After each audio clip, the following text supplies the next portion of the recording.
The internet is not running out of small website ideas. It is running out of patience for vague pages. If your site is another article called 10 Tips for Productivity, AI can summarize it before the visitor even blinks. But if your page helps someone decide, calculate, compare, or plan, then suddenly it is not just content. It is a useful little machine. Here is the 2026 update that matters. Google says AI mode has passed 1 billion monthly active users globally. In the United States, the average AI mode query is about 3 times the length of a traditional search query. Planning-related queries grew faster than overall AI mode queries by 80% in 6 months. Translation: people are not just typing keywords. They are bringing messy life problems to the search box. But there is a brutal other side. Ahrefs studied roughly 14 billion pages in its Content Explorer index and estimated that 96.55% got zero organic traffic from Google. That number is not a law of nature, and Ahrefs is clear that its data has limits. Still, the direction is hard to ignore. Publishing more pages is not a strategy. Publishing pages with a reason to exist is the strategy. This is not a new idea with a new hoodie. In a 1997 management science paper, Yannis Bakis argued that electronic marketplaces create value by lowering buyers' costs to gather information about prices and product attributes. That is the job. A tiny website wins when it removes a few minutes of searching, comparing, and guessing. So the better model is not content site. It is decision reducer. The visitor arrives with a blurry question. What should I buy? Charge? Pack? Learn? Fix? Or avoid?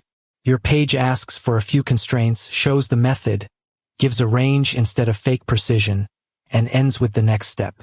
That is more valuable than another paragraph saying it depends. There is a psychology reason this feels good.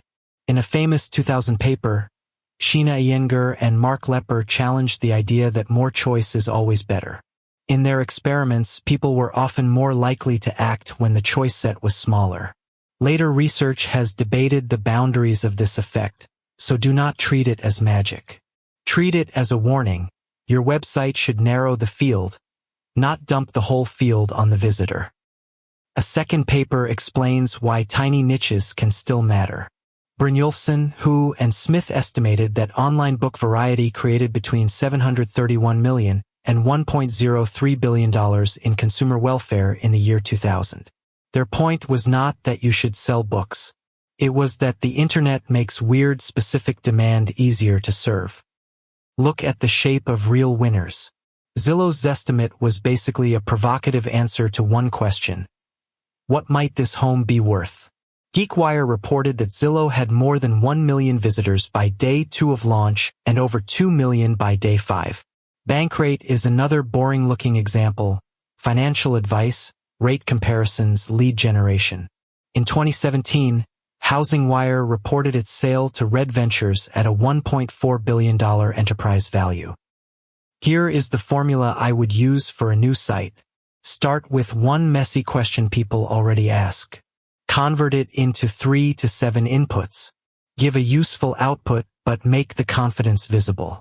Then add one next step: a checklist, a quote template, a printable plan, or a comparison table.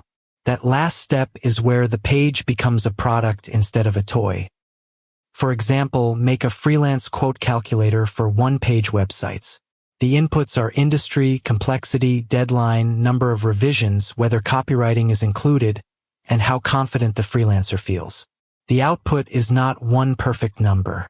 It is a range, a scope checklist, and a short email the freelancer can send without sounding desperate. That is a tiny site people might bookmark. Evidence matters because calculators can lie very confidently. So every page needs a trust layer. Source links, method notes, update date, assumptions, and limits. If you earn from affiliates or leads, disclose it. The boring honesty is part of the product. A visitor can forgive an estimate. They do not forgive a page pretending that a guess is science. AI search does not mean stop building websites. It means the floor for generic writing is rising. In 2025, Google said users are increasingly clicking into forums, videos, podcasts, original posts, unique perspectives, and thoughtful first-person analysis. That is your clue. Add something the model cannot get by averaging the web, your data, your test, your calculator, your judgment. The operating system is boring. Week 1, launch the smallest calculator. Week 2, add examples. Week 3, add source notes. Week 4, add a downloadable checklist. Week 5, compare 3 real options. Each update gives search engines, AI systems, and actual humans a clearer reason to trust the page. So the second Tiny Money website is not a blog, and it is not an AI wrapper with a pricing page wearing sunglasses. It is one useful machine for one annoying decision. Find the question, reduce the search cost, narrow the choices, show the evidence, then improve it until a stranger would rather bookmark you than ask again.